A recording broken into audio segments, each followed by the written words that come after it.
Hello and welcome to the Gambling Files podcast, the podcast that is bringing exciting news today. Yeah, Finton's got a new desk. It's very exciting. Have you got a new desk? Got one of those sit-stand desk thingies. I'm currently power standing. No. Power standing. Yeah, it's great. Whoa. Yeah. I've got a standing desk, like an addition, which I can stick on top of it, and I loved it. But when I upgraded my Mac, you can run 3 screens off the new Mac laptops. Ooh. So I'm running 3 screens. Actually, you can run 4, I think. So I'm running 3 screens. You're in the Matrix. But there's like a thing that attaches to the back of the desk, and it wouldn't fit onto the standing thing. So I had to sacrifice the standing adapter. Oh, no. I know, I was gutted. Because I like sitting down and knowing that I could be standing. Yeah, it's one of those, like, it's great for a week, then never again. There's a reason people work from chairs. Yeah, because I'm fundamentally lazy. Am I a mill worker? Yeah. Am I a fucking Shire horse? I don't think so. So what's our exciting news, John? Apart from my desk. Well, we've got a few things to talk about. Do we? So when this episode goes out, Mm-hmm. the submissions process for the Gambling Book Awards will have closed. We've actually got some really, really, really good books in there. Don't start with we've actually got. Of course we've got. Well, no, but There's have. no doubt. Well, no, because there's some really good quality authors out there writing in the space and sort of gambling adjacent and gambling related and gambling themed. Mm-hmm. And some non-fiction and some fiction. I am thinking that for the second iteration, we have a fiction and a non-fiction. That's interesting. Sponsorships are available. Sponsorships are available. Well, no, it's worth mentioning that. We are in conversation with some people, but the way that we're looking at this is it's an opportunity to have something unique on your booth at ICE. How do you cut through the noise? Like, ICE is huge. Everyone's there. Massive stands, massive things going on, and you've got the sunk cost of the stand, the people, just your hotel bill, your coffee bills, your dinner bills, all that kind of stuff. And, it's always the challenge with sponsorship stuff where, these kind of exhibitions where you've got all these costs, but how do you activate it? How do you really bring it to life? How do you drive footfall? Something that cuts through. All right, something that's going to cut through on social media, something that's going to cut through on your stand, something that's going to cut through with your audience. And Gambling Book Awards is the solution. We have the answer. Joint marketing. That's what it is, because we'll be marketing the shit out of it. Oh, for sure. And other people, somebody comes along as a sponsor, a gold sponsor, a platinum sponsor, or whatever, then they have that marketing opportunity as well, and we can work together on it. And it's have authors at your stand doing book signings, guest speakers. It's a no-brainer, dude. No-brainer. Social media content, meet your clients. Be all over our stuff. But look, we've also got 2 awards, right? So we've got the 2 awards. We've got the author awards, and we've also got the journalist award. Yeah, the journalist awards. So if I know that we do have some of the gambling press do listen to this. Oh, of course they do. So if anybody out there is listening, and if there's somebody, whether it's in your organization or another organization, and you think they've been doing absolutely sterling work this past 12 months, then nominate them for the Gambling Industry Journalist of the Year. Because it comes with a prize of £4,000. So if you really, really like them, then that would be a really nice gift from you. Yep. So we're doing that because, there are awards out there. None of them, as far as I'm aware, come with a cash prize. So they're kind of, you did really great. Now fuck off. Well, look, we love writers. We love great content. We love thoughtful content. And I think it's a great way to, the industry journalists work so hard. There's so much going on. There's so many things they have to navigate from a content perspective. And I think it's a way to celebrate them. It's true. You are not full of shit. I don't care what anybody says. When you say it like that. What? It's like starting a sentence with, I'll be honest. I'm not racist, but good times, good times. So submissions have closed for the book entries, but the journalist entries is open until the end of October. Nice. Good. Good. So there's still time as well, because it's a good thing about journalism. You know, maybe you're sitting on that article you haven't published yet. Go on, hit publish. Let's go for it. Yeah, fuck the facts. Oh, look, we're post-truth. This is fine. Well, we could call it the Fuck the Facts Award. It's nicely alliterative too. But anyway, so there's that. Right? There's also, it's worth mentioning, we've just been talking about sponsorship. I'd like to mention our sponsors. I think you should. But we need to get a new read from Optimove. Did you know that? Do we? Because every Matrix. Listening and they're not a fan of the fucking voices. No. Well, every Matrix have given me a read that it's a read for all seasons. Do you know what I mean? Oh, you mean because we had their G2E read, the breakfast pancakes thing. Well, yeah. Well, this is going to be coming out on the final day of G2E, so it will be. Oh, yeah, will it be the final day of G2E? Where are we? Yeah, this will be coming out on the final day of G2E. So, we're going to be late. I could read the SBC Lisbon one. So we need to get a new one from them. But like I say, every Matrix, future-proofed. A bit like every Matrix. Jesus Christ, John. That was smooth. I know. There are no seams. But no, seriously, right? They're never going to renew, are they? Fuck's sake. Oh my God. But Finton, no, but it's very serious when I say that every Matrix is delivering advanced turnkey platform technology to the global regulated iGaming and lottery industries with outstanding results. I'm not just saying that because they're powering the world's biggest brands, Fenton. Did you know that? Did you know that they're solving your biggest challenges? Did you know that they're taking your business to the next level? Every Matrix, everything is possible. Taking their business to the next podcast. What's fucking happening there, mate? Look, ads reads aside, every Matrix are great. They're a really, really good bunch. If you need a sports book, you need a casino or a lottery, just call them. You go through the stuff, and you've got an excellent choice. They power some of the biggest brands in the biggest countries. They've got local presence. They can tailor to any market. They can tailor to any needs. They're great. It's true. He's right. For sure. Please. He is not full of shit. I'm going to get you a T-shirt that says that. Sponsorships available. Please renew. No. One that says, my name is Fenton. I am not full of shit. Yeah, this is what, second, third time you've said this now in fucking 8 minutes? What's your point? I'm saying, I think there's a theme here. Well, there's you saying that my shenanigans are going to get every Matrix to not renew. Okay. We'll say. So Optimove, they're other sponsors of ours. Did you know, I don't know if you know this, they're the creators of positionless marketing. They are. And it took me, I get it. I really get it now. It took me a while to get my head around it. But, I do a lot of startup stuff, and you see it. It's just like, yeah, you've got to be everything to everyone. Particularly like if you're starting doing social media stuff, multi-channel.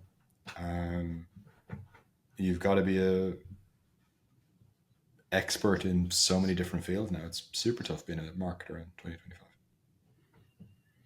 Yeah, it is. And we established, I think it was last episode, that I might be able to use them with my online dating apps. Get some date retention. Reactivation. A reload bonus. Finton, you have to take this to the lowest common denominator, don't What are you? you about? It's because you're standing up. Like... It's because you're standing up. That's what's creating the friction here. Yeah, but Optimove, John's it's frictionless. They're also the major Power 50. They power the majority of the Power 50 operators. They can work with big companies, big enterprise, startups. They've got a whole startup program, everything in between. People on Tinder. They've got all the data, so there's no point trying to recreate it. Just use them and they'll shortcut you to CRM Nirvana. Basically, and mention the gambling files when you speak to them and you will get your first month free. Please. Thank you. Yeah, because that's good for us as well. Because great for the renewals. It'd be good if somebody renewed. I mean, how many people can I piss off? But anyway. But last but not least, go on. We're also sponsored by Clarion Gaming. We are. The people who put ice on and doing a fabulous job, and I'm really looking forward to Barcelona in January. Really, really am. Are we going to do our annual Barcelona meat dinner? Yeah. Yeah, I think that's a thing now, right? It was good. But should we like look around and like eat meat in different places, or you just want to go to your favorite place? It's the best steak. Why would I go anywhere else? Well, I went to a very nice little Art Deco McDonald's. Yeah. Or we could go for actual meat. That's meat. It's just it's more of a legal definition. Compressed. Sweepings. No, it's just. I was looking at the cat food ingredients the other day, and I'm horrified. I love my cat. He's an absolute diamond. And it's like chicken, just a sachet of chicken. Except it turns out it's only 4% chicken. What's the other 96, for fuck's sake? It's like chicken flavored crisps, right? It's just flavored. It's fucking unreal.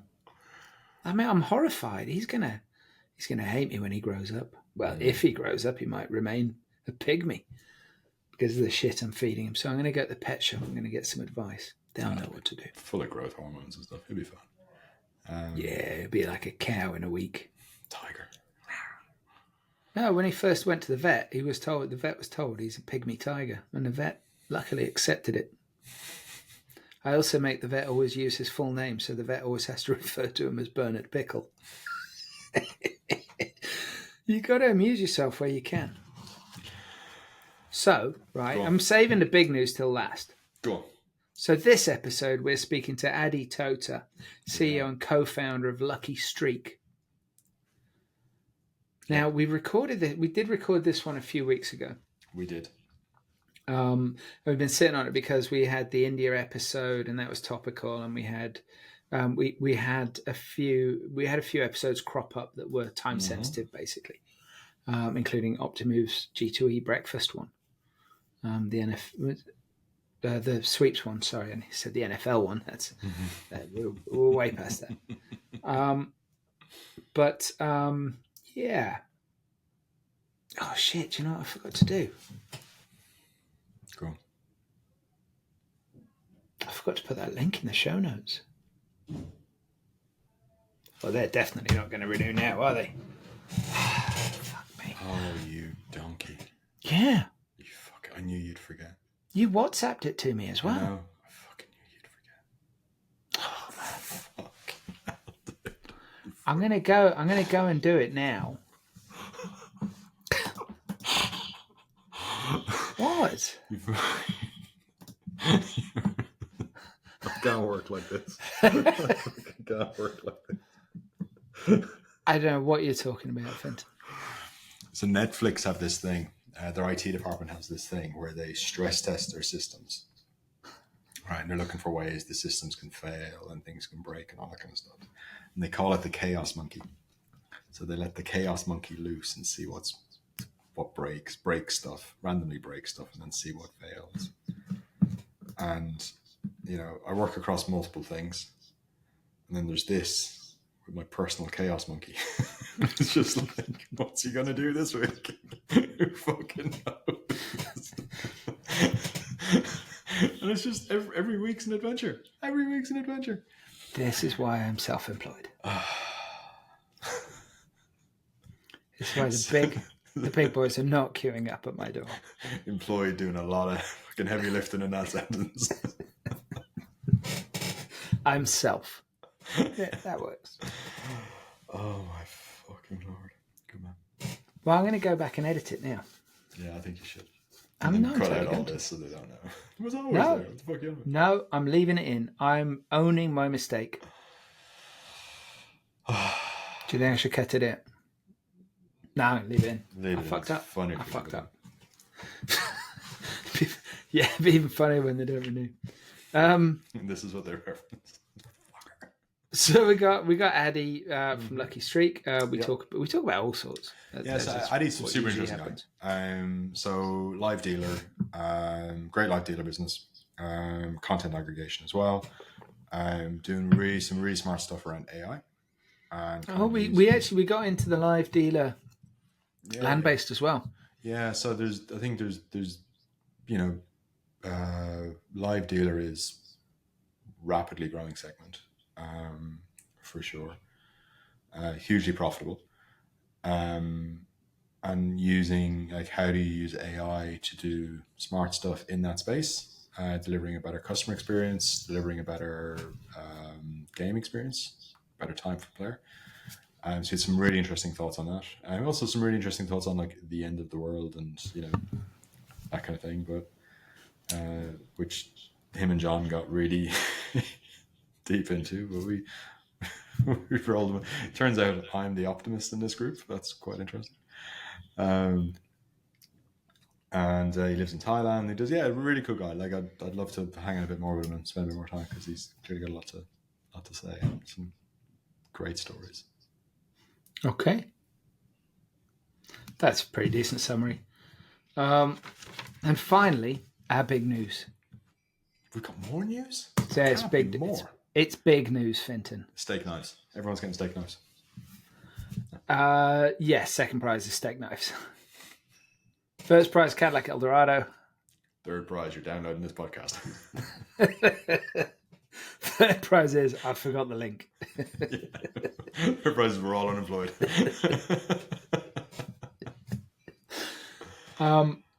Yeah. God. What's our new show? So we're launching a new podcast. Jesus Christ, we can't be doing more. How are we doing another podcast? I know it is. How is this even possible? I just thought I've got too much time on my hands. What? Are you cheating on me? Are you cheating on me with another podcast host? Is that what this is? Actually, yeah, I kind of am. Is this like, are we now in a thruple? Is that what they call it? A thruple. Thruple? Thruple. It's a lot of tongue in that one. Okay. And like, it's a hard work, that word. I don't know if I signed up for like an open podcast host relationship, John. The thing is, right, this is not how the kids describe it. The kids would describe it as polyamory or ENM. I thought you were going to say weekend daddy. It's just a weekend daddy. You're the weekday daddy. Ethical non-monogamy. Ethical non-monogamy. It's the thing. What's that? Well, that's like when you can basically shag anybody you want, but you go home to the same person. It seems to be the rule. But some people have little subsets in ethical non-monogamy, really? Including DADT, which is don't ask, don't tell, which is basically do whatever you like. Okay. Don't ask me how I know. None of this is for me. I'm not a sharer. Yeah. I think my issue, Finton, is I'm just too secure. Too much love to give. And the world is so small, it's only 50% women. Okay, so you're cheating on me with another podcast host. Who is it? Yeah. Who is it? This is a very specialized podcast, right? I'm cheating on you. What's he doing for you that I can't do for you? Come on. He's a doctor. Oh my God. Exactly. Fucking so we started talking about bunions the one day, and it just spiraled from there. Those warts you were showing me earlier on. Exactly, and I can't get into that position again with where the camera is. It's too painful. No, so we're doing a podcast on addiction, with Dr. Michael Auer as the co-host. Well, he's Okay. probably technically the host. I'm probably the co-host. You would be considered the color. Yeah, I guess. I mean, basically, I've Dr. Auer is Austrian, and so each episode I try and get him to say some variation of "Get to the chopper," and luckily he's been very obliging with that. But we've recorded a bunch already. It's basically we're taking an holistic look at addiction. Yeah. So it's not just gambling addiction; it's looking at gambling mechanics that exist in other places. We're looking at blind boxes, we're looking at loot boxes, we're looking at all kinds of things and how they work. I think the first episode is blind boxes, which segues into loot boxes predictably. We've got academics from all around the world. Basically, if you're in compliance, if you're in RG, if you're in regulatory, yeah, any of those, or just curious, just addiction curious. Yeah. And it's like I say, I mean, gambling addiction is going to be at the heart, but it's taking a much more holistic view on addiction, and we've got some really, really interesting people coming on. It's genuinely, it's really fascinating. I'm not sure when we started talking about it, we agreed that the frequency would be fortnightly. But we're getting so many good guests, and people are quite literally queuing up, that we might go weekly. I'm not sure yet. Sponsorships available. Well, yeah, it's a really interesting one to sponsor potentially. It's sort of, if you're a company that wants to be seen to be doing something very positive around RG, this would be the kind of thing I would suggest. Rather than a company that's in compliance or that might, because obviously Michael has commitments he sold his business Necton to OpenBet a couple of years ago, and there's still involvement there. So he can't do things that would contravene whatever the agreement is. I don't know what the agreement is. But I think, I think there's a lot of potential for businesses there. Makes perfect sense. To sort of be seen to do something presenting to the industry. I'd love some like random crash game, fucking couldn't give a fuck type sponsor. I think that'd be fucking hilarious. Do you know who I keep wanting to go to? Who? You weren't there for the episode. Oh, the Rubber Duck guys. Yeah, 155.io. I'm so gutted I missed that. I love that. The content around that's perfect. That is like modern gambling. It is brilliant. Well, you summed it up really brilliantly. It's like, chaos. It fits the brand. It's TikTok. It's just TikTok. Like, it's such a perfect format for TikTok because you get so invested in like whatever marble or duck or car you've picked. You have to see it through to the end. 21st century poo sticks. Basically. But anyway, in the absence of them, sponsorships are available for that new podcast if you want to have a conversation about it. But mostly, we'll be launching that in the next couple of weeks, and I'm really excited about it. Just haven't quite settled on the name. I thought we'd settle on the artwork. Well, no. See, the designer's actually doing two variations because we've got Addiction with Dr. Michael Auer. No, an Hour with Auer. Right? See what we did there? Yeah, I like that. I love that. There's Addiction, the Power Hour.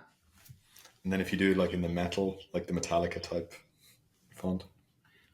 Yeah, it's crazy. It brands itself. I think the Hour with Auer is better. It's more grown up, isn't it? Yeah. More sponsor friendly.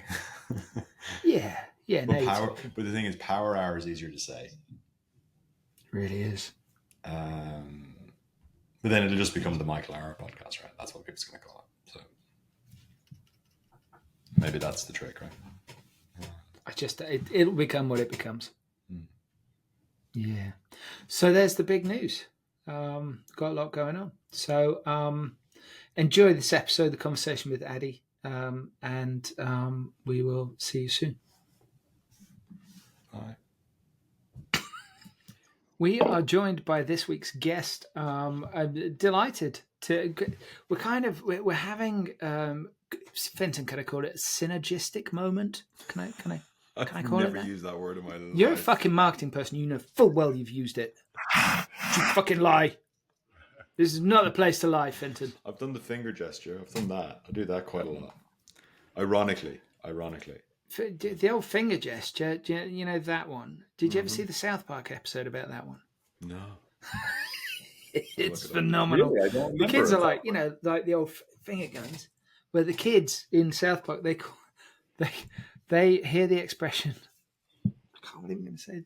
They hear the expression finger bang and they assume that that's what it But it means. means, oh, I remember that one. Yeah, And yeah. they have their boy band and they sing their song about finger banging. And it's one of my favorite ever South Park episodes. It's so wrong. But that does not lead us to this week's guest. We're joined by Mr. Ady Totah, who is CEO and co-founder of where was it again, Ady? Could you show us? It's Lucky Streak. For anybody who's listening, not watching the video, he's wearing a Lucky Streak t-shirt, and I gotta say, it's a nice t-shirt. Thank you. I had like to dig it's, it out from the back of the closet. Very proud of it. And we're not Well- finger bangers, if I might add, as we started the episode with that title. No finger bangers, and you're also out of the closet, so everybody wins exactly. today. Good start.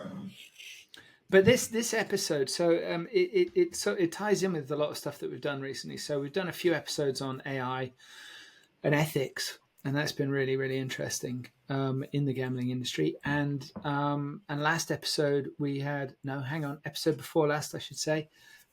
Episode before last we had Richard Marcus on, who's a table games protection expert, and we were talking about the table games thing came up because Derek Stevens saying that on Fremont Street in Vegas, the Golden Gate, which, don't get me wrong, it's not a fancy high-end casino. I'm not dissing it, but it's not. They're going to remove all of their live dealer games. And so Richard was on talking about that, and we had a good chat. I love Richard. You missed him, Finton. I know. I love Richard too. Did you know he said he's 75? No way. I know, right? Whatever moisturizer he's using, we should all be using it then. Plus, It's he's got clearly more. working. He's got more energy than you and I combined. Which, admittedly, when I'm in the equation, isn't saying that much, is it? Yeah, I went to the zoo the other week. A sloth called me out, called me a lazy fucker. Cheeky bastard. Yeah. So first things first. What does Lucky Streak do? So we started out as a live dealer provider. That was our bread and butter back in 2014 when we started developing the company. In 2017, we moved into having Lucky Connect as well, which is an aggregation platform. And we've been doing both, meaning live dealer, including OTT roulettes, dedicated tables, everything that a live dealer does, an aggregation business. And looking into the future, we're looking into meshing services together and becoming more than just a content provider or a run-of-the-mill aggregator. With use of AI, if I might allow to tease. I'm just kidding. AI is getting mentioned a lot these days. Yeah, it's a buzzword for sure. It does seem to be quite fashionable. I think it's the cryptocurrency of 2025. Or the blockchain. That too. Also improved all of our lives. It's always interesting as like the Bitcoin price rises, the crypto bros are struggling. Am I a crypto expert or am I an AI expert? And they're not quite sure which pony, like which hype train should I jump on right now? They're doing both now. They're bi. Yeah, yeah. I have seen some sort of blockchain AI thing being proposed, and it's just like, stop, behave.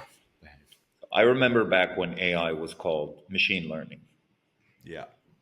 And I think that this is a big thing that people are confused now. That basically what happened is that we have language models that allow us simpletons to speak with the machine, quote unquote. And that is the real, I think, the real changer that happens. That more of us are now understanding or have a way to have friction or interact with this type of technology. That again is machine learning and has been something that we as humanity and high tech has been working on for a long time. And I think if you will talk with technical people, which I'm not, you will see a lot of people smirk and say, hey, we use elements of machine learning in our software, in our code, in our configurations a decade ago. So I think that what's happening now is that the population is being caught up with what's going on, and it's opening imagination. And I do It's believe also, accessibility and interface, isn't it, fundamentally? yeah, it's accessibility and interface, and then just everything goes on steroids. Oh, last week's guest was one of the assistant professors at the University of Florida, and she's done a thing about ethical use of. She's done a report on ethical use of AI in gambling, and she made the point, and you know, like you say, it's been around for a long time in various guises, and it's been developing in all of that time. She made the point that in medicine, it's been in use for forever, pretty much, because you know, in terms of reading results, in terms of Exactly. analyzing X-rays and things like that, it's been absolutely forever. I saw something the other week. Did you two see this story? Blew my fucking tits off. Blew my mind. One of the most positive stories I've seen in the news for God knows how long. The AI was used to analyze antibiotic results at fighting various different infections. And using AI technology, they have developed an antibiotic that will kill MRSA and Finton, you'll be delighted about this, and gonorrhea. Two previously unkillable viruses. I mean, we're still going to be 8-10 years away because they're going to have to do clinical trials, but that's extraordinary. Like I've been probably a little bit ambivalent about AI, but I heard that and I thought, oh yeah, I remember it can do clever things. It's not ChatGPT. Fuck's sake. I got sucked Exactly. into that. I got sucked into that whole like, oh, ChatGPT, it's this thing that will write scripts. But I do think that ChatGPT, again, because most of us are starting to understand AI through our interaction with ChatGPT, and also the fact that it imitates interactions. I think that that's what's causing a lot of confusion, and part of what I heard on the episode that you guys discussed it, and that is where I have a very, let's say, unwavering stance. And yes, I was anti AI in the beginning, meaning I thought it was a buzz. I then dove into it about 8 months ago. If it's downloading ChatGPT and learning all the other softwares and doing some online academy courses by these influencers. And yes, it's very exciting. I think it's moving faster than we know. But there is a temptation, which is not a temptation anymore. I can tell you that I'm hearing it in friends who have different positions and even NASDAQ listed companies about the AI hype, which is people are committing to replace their staff with AI. And once an industry leader, and it's not happening in our industry, but once an industry leader says that and states, I will cut 30% or 40% of my support staff by the end of 2025 in order to affect his stock price, everyone follows suit. Whether if they believe it's doable or if the technology is mature enough, it doesn't matter. And I fear that this is where we are. The race has begun. Meaning, some people think they can replace their staff. Some people already announced it. The big boys that are publicly listed are now, let's say, trading around the rumors on how they're going to do it, and everyone is following suit. And I believe that what we will see is the initial impact that we'll have. I'm not talking about psychologically or sociologically on our society. Is that we will see a drop in service, and we will actually see the opposite effect, which is the increase in value of human relationships. Now, I don't know if you guys had it. I think you're from the UK. We had it in Israel when I was growing up. We used to pay like $150 for our cellular packages. And then came a government reform, which pretty much broke up their monopoly. And then everything became $9.99. And the first reaction that we saw as consumers was, yeah, we're now paying considerably less, but there is no one to speak to anymore. If I used to have a head of client accounts and we used to do family accounts or company accounts, and you had services, and that disappeared overnight. It was automated bots with with buttons. And interestingly, what happened is that immediately all company loyalty broke to zero, and it became a race to the bottom. I will move provider to provider if I can save a cent, and I have no loyalty, and no one's taking care of my issues. And that is my fear when I think about AI, again, on that service level specifically. If it's account management, if it's client support. It's very fair, and I think I was saying to Finton, like, if I won the Euro Millions jackpot, I was going to open a bank, and it'd be a bank where, like, there's seats for old people and we serve tea and biscuits. And that works today. It doesn't exist There's, by anymore. the way, a study in the US specifically about that. I forgot the name of the bank, and they were more expensive than anyone. But hey, you can come and sit and talk with a banker. Yeah, have a chat, build a relationship. Let's not just go computer says no. But what's really fascinating is when you get into the nuts and bolts of this.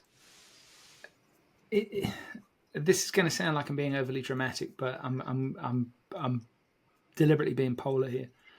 There's a degradation of sort of social contract, I guess.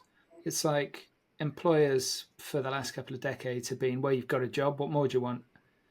As opposed to, it used to be you have a job and things come with the job and there's fun stuff and you enjoy going to work, etc. And this isn't just me getting older.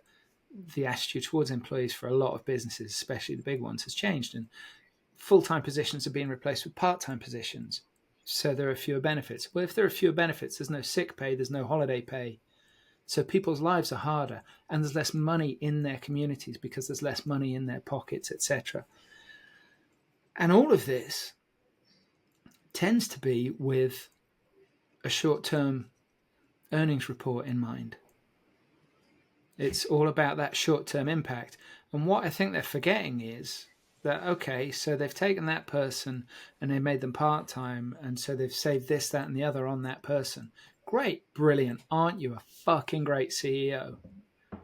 But your shareholder is their parents or their grandparents. It's like we're forgetting that we are in fact all interconnected, and we're creating a greater divide intergenerationally as a result of these short-sighted decisions. Maybe I'm a hippie. It's possible. Finton's got the hair, but I borrow it occasionally to be a hippie. I lost my hair, but I live in a small island called Kopangan, which is Hippie Island. So I do believe some of the things you're saying. But can you get mushrooms freely there?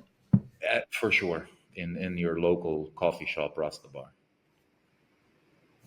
legally, yes.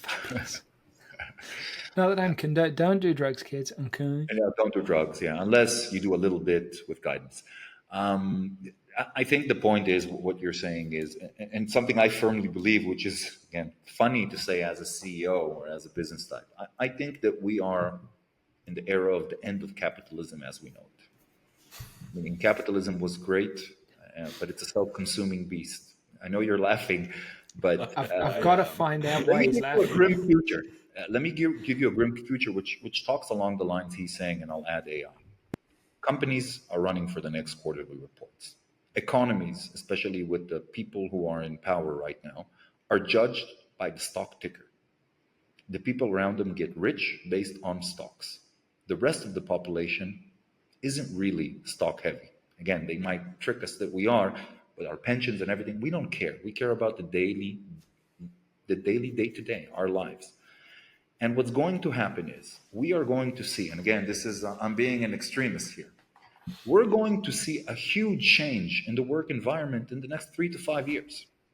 Junior positions are going to be nearly extinct in certain verticals. There are complete verticals that are going to be extinct. There's going to be more and more companies that are top heavy, 6, 7 great, talented guys managing a company that in the past you needed at least 100 people under them. That's not going to be the case anymore. And this will cause a fracture in society, meaning we are pushing ourselves for the name of quarterly reports and earnings and stocks. We are pushing ourselves to some sort of society extinction.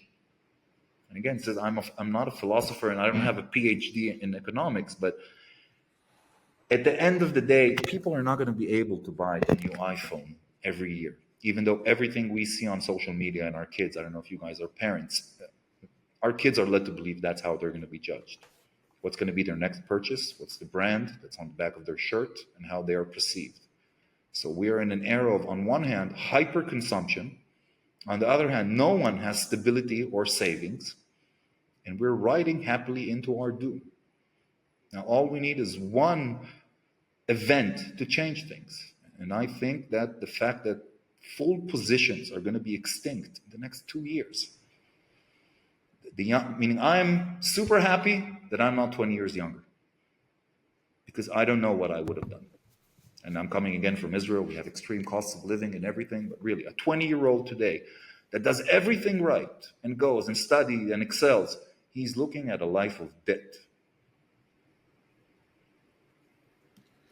Wow. Fenton, I'd like to hear your thoughts on the death of capitalism. The death of this version of capitalism. I'm usually the pessimist in the conversation, but you guys are making me look like a raging optimist. It's all that hair you've got. It could be the big long holiday I've had. My batteries are Yeah, recharged. 6 weeks. Everything's good. You know what? What could possibly go wrong? Maybe I am the cause of all of this. Maybe it's me. Look, they say it's not that history repeats itself, but it definitely rhymes. And I think when we look at kind of AI and these LLM tools and stuff, they're a tool. There's a saying, I can't remember who said it, but there's a famous quote from professional cycling, and the guy says, "It never gets easier.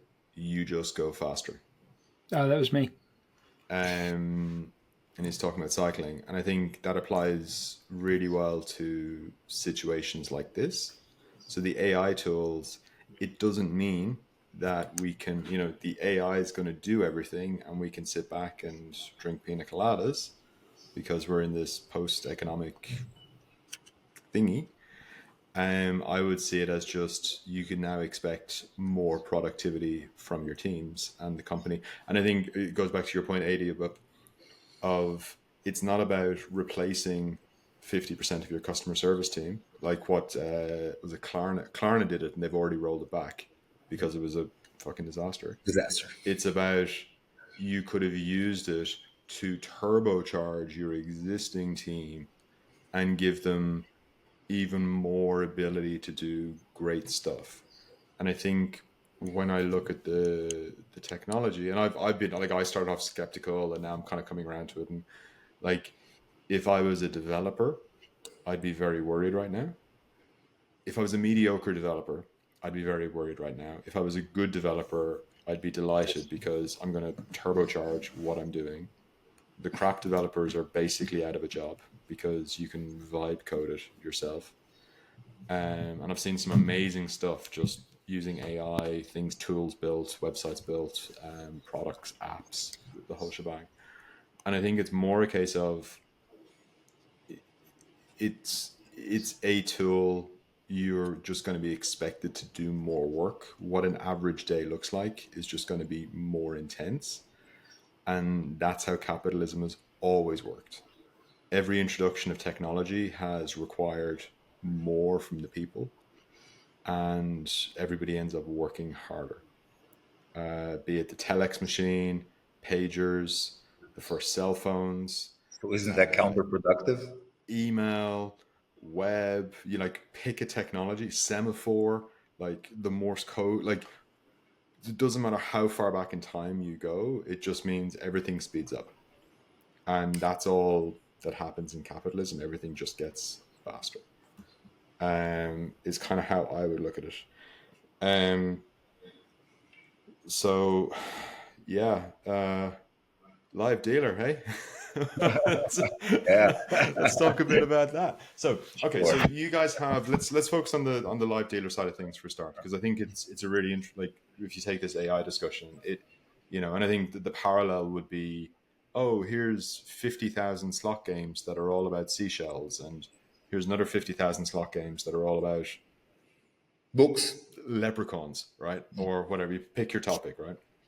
and they all look fairly generic and interchangeable or whatever.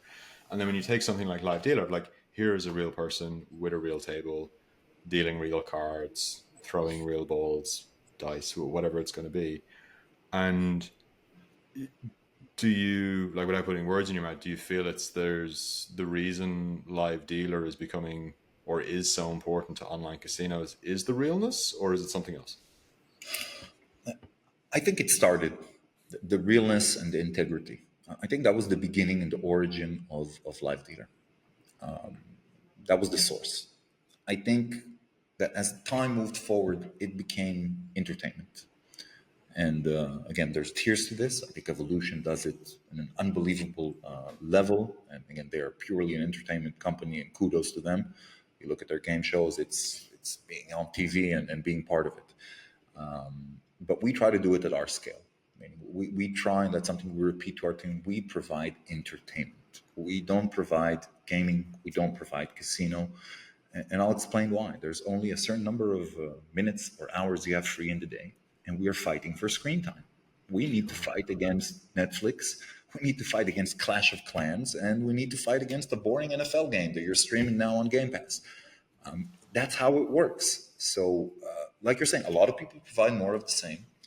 A lot of people tend to needs. I mean, people need to play game. I'm not going to call it addiction, but people want to go online casino, and some companies have a great time serving a specific market.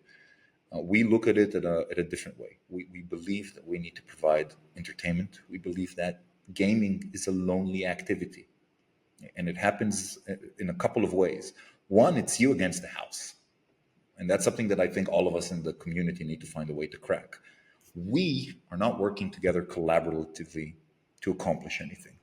When you come, you're playing against the house. Again, we don't have poker, we don't have multiplayer poker or something else, but that's the feeling. It's a very solo experience. The other thing is, in some places, it's not really. You guys in the UK are much more evolved than a lot of other places in Europe. You have betting shops and everything is in the open. Yeah, you're evolved. I'll give you that. But in some places, it's a lonely activity. You don't do it in front of friends. You go sit in your room at the end of the day, sitting in your underwear and playing on your phone. So I think there's a lot of loneliness, and I think that's where live dealer fits. It allows you to feel not alone. It allows you to be entertained, and yeah, it's the end of the day gaming. And that's why when I hear, and I'm not even talking about AI, it can be robotics as well. If you replace the human element, that is not live dealer. People don't need today the video feed to know that it's something real generated. They're going to trust a table game that has an RNG with a certificate and a UKGC license. So I never understood this parallel. Now I can say, based on AI insight, by the way, and not my own, that there are certain type of player in live dealer that don't like the live element. And what do I mean? Roulette tables, especially ones with fast spin times, are usually played on mute. I was shocked to hear it. Also, there's a correlation, that's even funnier, of average bet and the tendency to press mute. Meaning, when players come and they play small stakes, they're hanging around the table. Yeah, they're coming for the chatter and the entertainment. When a guy comes and does, let's say, unproportionate bet to the rest of the betting community, usually they have a very different way of playing and consuming the game. So again, it's a wrinkle in my belief that I thought everyone wants entertainment. No. You see it also with OTT roulettes, which are usually played on mute, but the average bet on them is much higher than a studio roulette. Which makes sense. Like if you've been to like Macau or say casinos in Singapore and stuff like that, it's a very serious, like high rollers. It's a very serious, Quiet. this is Yeah. my job type. Like I'm at work right now. Yeah. Versus the stereotypical kind of craps table scene in a Las Vegas based movie. Exactly. And by the way, that's where AI should come in our industry. If we could identify the player, which player he is, we could suggest the proper games to him. And if he's a big enough player, we can even adjust the chatter on the tape. For example, if one of these players come in and we know he prefers relative silence, if the dealer knows it and can immediately change the way she interacts to become more professional. Or if a pit boss can come and welcome him and say, hey, would you like to play a few rounds alone? plus a button that's going to appear on your screen, move to a dedicated table. And I do think sometimes it is our work as providers to find players and help match what they need. Now, of course, we always do it, all providers behind the scenes with the operator, with the relative games, with the relevant limits to your market. But I think there's more that we can be done as we are now being fed with real-time data. Yeah, that makes sense. It feels very doable, right? It doesn't feel like there's a massive leap. No, I'll tell you what, phase. most of the complication is agreeing with the operators how you handle players in certain situations. Because again, it's their player, and that's where we are sort of in we're very hedged in what we can do. If we were end-to-end company, what you could do with AI, then we need to talk about morality. But as a provider, I think it's about augmenting your people, like you said exactly, Fintan, which is how do I make my people better with AI? If it's speed of response, quality of response, or if it's insights. We want to give insights to our clients. And then we have the whole, go on. But if you, okay, so just kind of building on your idea then. So if you look at like video avatar type things where you can like take a video and picture of me and then turn me into a talking animation thing. Yeah. There's a whole range of things around, like, we've had companies come to us to say, hey, we'll translate your podcast into lots of different languages. And they will manipulate them out and then overlay the sounds. And it's the dubbing's excellent. So if you think of your players, guy sits down, coming from a client's website, the dealer's speaking English or whatever language the dealer speaks, but it's automatically being translated into that player's language on his audio feed. Or there's different audio feeds of like, she's just not talking for him. So he just sees she's kind of silent, just working away, saying, the normal stuff. And then for somebody else's feed, or the wider feed, she's chatting away, but it physically looks like it's happening. I'll tell you where we are with technology. Well, what you're saying is already working at a very good level for recorded streams. We process, we get it, we process, we can simulate it, we can play with the mouth. That's great. We are live, and that Good point. Software is not there. On the other hand, filters, visual, are totally there. Meaning, I can make us two rabbits and a evil mouse in a second. We could melt, we can glow. That's there. Okay, the technology is there, and what's not there, which is the lines and the shades, that's evolving super quick. And that is something that I think it's a very shallow use of AI. If I will be straightforward, this is sort of like filters that they had in Snapchat or in WeChat in China a decade ago. So it's cool, and there might be creative ways to use it. We're thinking of a creative way to use it actually as an aggregator, but I don't think that is something that anyone is going to talk about, 3-4 years into the future. I think that what goes on with AI, and again, I think that's part of like the trick, like, magicians, they make you look, everybody's looking at the cool features. That's not how it's going to change the world. It reminds me when I got my first iPhone, I remember the only thing that we had on the iPhone, there was an app where you could make it like a beer and then drink it and it will make the sound. But that's it. That was the only change it made in my life from my old flip phone. So I think we're still focused on that. It's a very good point. And I think if you go back to the fundamentals of it's a live dealer, do you even want that question in the back of a player's mind that the feed's been manipulated with? Augmented, exactly. Right, or augmented, or stuff added, or a filter. Like, hey, if they can add a filter where his hair is on fire. Where's the line? Where's the line? Maybe it's a filter moved? on the wheel. Yeah. How do I know the wheel's right? It's a very good point.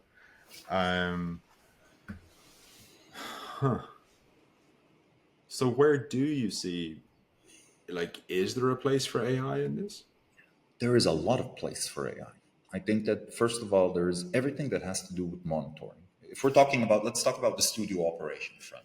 Everything that has to do with monitoring, judging, seeing time, seeing that things work smoothly, AI is going to be a huge assistance with it. If it's cards integrity, shuffler integrity, anomalies in spacing on the floor, live feed from your CCTV to see any deviations of a shoe, it's going to be huge help on that. It helps us also with shifts.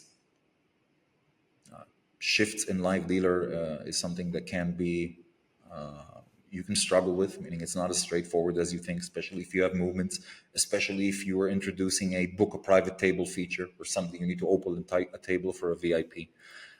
So it helps you a lot in that. I think land-based casinos will use it more than us because it doesn't matter, even though we have a big studio and we have 200 employees, it's different than a real land-based casino. So we'll use it less, but I do think that's going to be big. So that's on the operation side. On the software side and on the entertainment side, again, I think that matching things to players and being able to identify players by their traits will allow us to do a lot of magic in the behind the scenes. When you log into our platform, and if we know who you are, you will see a different platform. Again, that's the vision. It will take time, but that's the vision, and that's the game changer, I think. That makes sense. And it doesn't feel like it requires much in terms of the integration from the operator. It's really more just them kind of what's possible and what experience would I like to deliver. So it's really just getting them thinking about what they'd like. Kind of feels. Look, I think it will start from the lower level, which is again just matching you the lobby. I can offer you a lot of different stuff based on who you are. I can pop on the top of the lobby the relevant things. Then you can tie it in with promotions, which is something I think Live Dealer is adapting faster than slots, with promotions and short-term cycles. There's a tournament going on now. You know, you're going to miss it if it's not on the banner or something. But if you're an appropriate guy, I can tag you. I can have a pop-up on your screen. I can know that you are late to the competition, so I'll give you 100 free coins to jump into that tournament. It will allow companies like us that, look, we're small companies, B2B, but we deal with hundreds of thousands, if not millions of players, over a year. If we can become more personalized with our players and not just with our operators and partners, that can be a huge difference. And from there, technology will catch up. It can have limitless options. But just the fact of sorting your games, sorting your chips, knowing what type of dealer you like, telling you next time she's online, asking you questions, making you feel seen. These are things that they can be seamless and almost completely automated. That makes sense. And I suppose if we kind of flip to the game aggregation, like the biggest issue for slots is just discovery. Right? It's just, I have a massive catalog. Now what? All right. I'll tell you even more.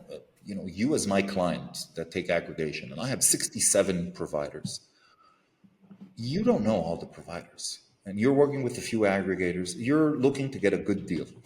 I'm sorry to say that's how our industry works. Hey, what can you offer me for under 6? Because I'm a genius, and if I get something for 6%, my boss is going to be happy. Which is not how it works.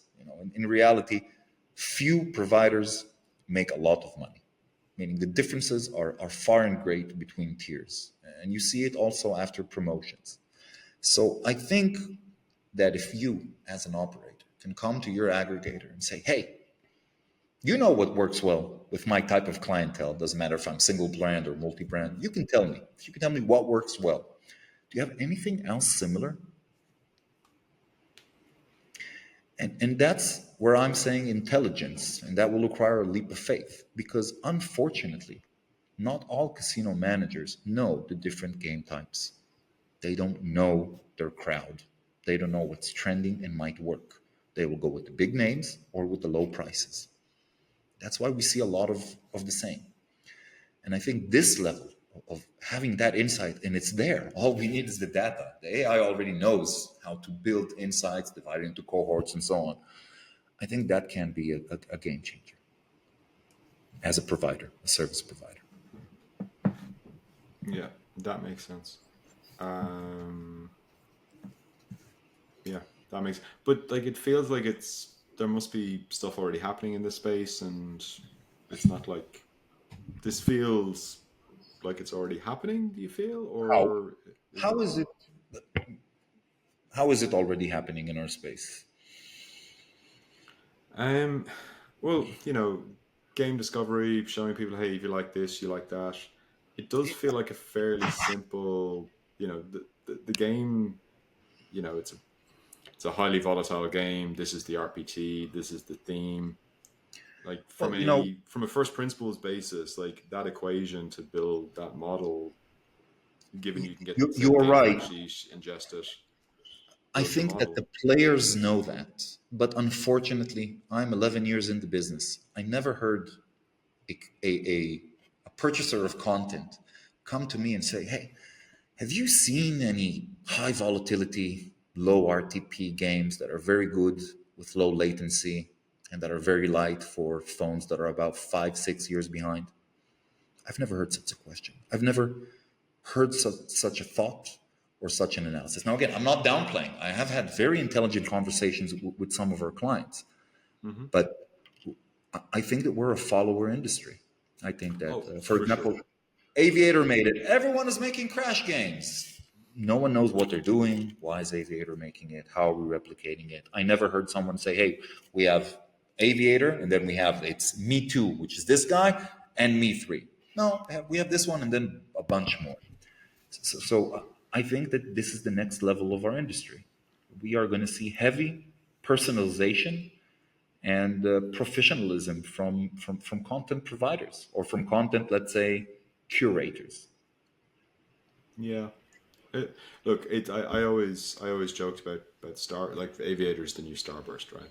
And my joke always was like, is Starburst the best slot game ever made, or is it just the biggest because everybody's got it in position one on their homepage? Because everybody else has got it on position one on their homepage, and people assume if you don't have Starburst, you don't have a casino. That's a question that you will be able to answer definitely and have a plan on attacking it. Because you, as a casino operator, have all this knowledge. It's in your database. Just no one is going through it and looking at it and asking the right questions. And that's what I mean when I say this is the first wave we will see. You and me should not see the same thing, even if we enter to the same website. From an operator standpoint, we shouldn't see the same thing. We're two completely different people. And you know what? They know a lot about us, much more than we know on our trends. So this is what's cooking, I believe. And if it's not, then someone should start cooking. Okay. So what's next for you guys? Well, part of the things that I spoke about are things that we're testing and looking to see how we can make an impact from our humble in between position as an aggregator. We are looking right now into adopt AI into our team. And what I mean is, if it's our designers to use the new tools, try to play around with them and see how it is based on jotting the things themselves. If it's our developers and our CTO has our own plan of how we implement AI into code structure, into testing, and into thought processes. And if it's in my marketing team, which is, hey, use also ChatGPT, the paid version, and ask him to do a market report and compare it between what you're doing, because the new one is pretty smart. So this is where we are now. We're trying to make people open their arms and accept AI, various and multiple tools of AI, to augment themselves, to try and do more or reach more. We're trying to show them it's a shortcut, kind of like what you said. You can achieve much more if you embrace AI. So I think this is where we are as a company. And again, of course, the low hanging fruit that we spoke about. But we are not a technological powerhouse in AI, and I doubt that anyone in our industry is. I think that the big changes in AI are going to be top heavy, and they're going to trickle down to us. Got it. Brilliant. Thank you so much. Ady, I very much let Fenton take the lead in this conversation. And I know that these days, in the modern world, we're asked to rate and review everything. But how do you feel he's done out of 5 stars? And would you use him again? Well, I think that he definitely has half an extra star just because of the enthusiasm of coming back from a long vacation. So 5.5 stars So out no, of 5. I said an extra half a star. I didn't say what the base is. I'm just saying he has half a star leg on you, and actually a We're full coming star on back. you. He left you alone for 6 weeks, so you're definitely not operating at like maximum proficiency. No, I'm terrible. Yeah, so I think he did a good job, but he owes you one for sure. He does, doesn't he? Thank you very much. Too kind. Bastard. Is there so regular listeners might know this, they might not know this, but we get we the guests are invited to send notes about what they want to talk about when they come on. So it is largely winged, but we do sometimes have notes, and we sometimes do read them. Have we missed anything out of your notes that we were going to talk about? I'll be completely honest. I think that my marketing team sent the notes, so I have no idea what they said I would like to talk about. I bet they used fucking Chat GPT for this, looking at it. For sure. There's not a Yep. spelling mistake in it. And you know what? I'll be proud. I'll be proud of them if they did. Well, did we get? And I don't think we have. I don't think we talked about land-based operators moving towards automation. No, And this is that not. was one that I brought up actually with the people that contacted us, because we had Richard Marcus on a couple of episodes ago, or it might be a few episodes ago after because Fintan and I had a moment of clarity and I realised that there might be another episode. So Richard might be 2 episodes ago. Anyway, What Richard said really resonated with me. I think he hit. It feels like what we were talking about at the top of the episode. It's a short-term decision. It's an overreaction or a reaction. Somebody will come back around in a couple of years and they'll be like, look, we got all these live dealers. Or more likely, we'll find there's a flaw. So you'll have your automated table games dealing what would have been loss leaders, your $5 games, $5, $10 games. Exactly. And your middle tier up to VIP, like a mass market casino moving enough middle tier betting volume might have live dealer at that. So like Macau, Singapore, they'll still have live dealers for the bulk of their tables. But Vegas, it will be far, far more select. And you'll probably see dealers on $50 and up. It depends on the size of the venue and their success, of course. But I think it goes more than the dealers. I mean, if they make table games without dealers, they will feel it by themselves. There can be robots, and that can be a gimmick. That's nice. But the pit boss part really struck a chord. It doesn't matter even if the player believes in it with full conviction that the machine will make the correct choice. He needs a person. He needs a person to speak with. This is what keeps people playing. They want to have that personal touch. And if they're going to go full machine on that, I think that is going to be the biggest mistake. They will immediately lose their non-loss making players, the ones that are not there for the free buffet and to play a couple of rounds with $5. But also, it could take, and I appreciate I'm going to sound a little dramatic, but it could take a generation to come back to where we have just been, because you're going to lose some older players, you're going to lose some more affluent players, and the younger players are already not coming in and playing table games. Do you know what I mean? So we could actually create this really weird little purgatory for the industry, where we don't have either the old or the young. Maybe it'd just be people like me walking around saying, "Oh look, there's an empty table." I don't know.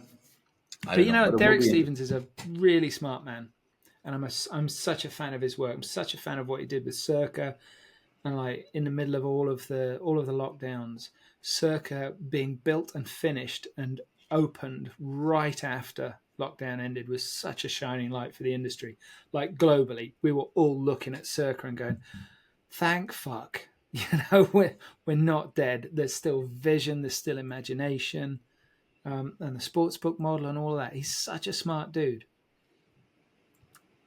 And, he's a millionaire many, many times over. And I am not. So there is a chance, just a chance, that Tiny he's one. right. I thought he was a very thoughtful man. Let's put it like this. It really resonated what he said. But let's see. We don't know. I think that that's the exciting part, that we really don't know. None of us knows what's coming, but it's It's going to be coming. very interesting. But I do find it fascinating that live dealer on the online side has become this staple for online casino, and that land-based casinos are moving away from it. I think that's actually hilarious and For really, us, really it's an strange. opportunity. It is a huge opportunity for Yeah, us. but land-based casinos aren't casinos; they are property development companies, right? And they've just got debt to pay, right? They've dug a big hole in the desert, built a colossal building, and now they need to pay back their lenders. No.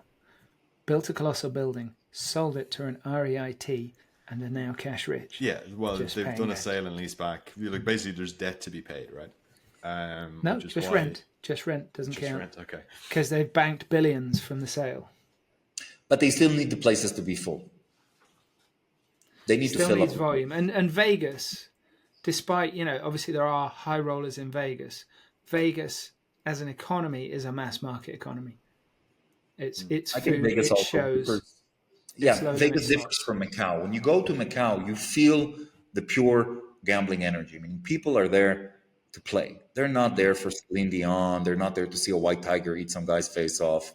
You see it. They're very oriented. They want to shop and they want to play. Vegas has a more elaborate ecosystem, but you know, I think it will be a huge mistake. And I think what will happen will be like we see in tech: the big guys will survive, and the small ones, or the ones that make the wrong moves, like cutting their whole staff or stuff like that, are gonna die. They're gonna need to evolve or die. Certainly going to be a very interesting few years.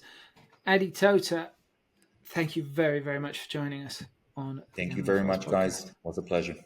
Great to meet you. If you've enjoyed this episode of the Gambling Files podcast, please find us on LinkedIn. Give us a big, juicy, succulent like.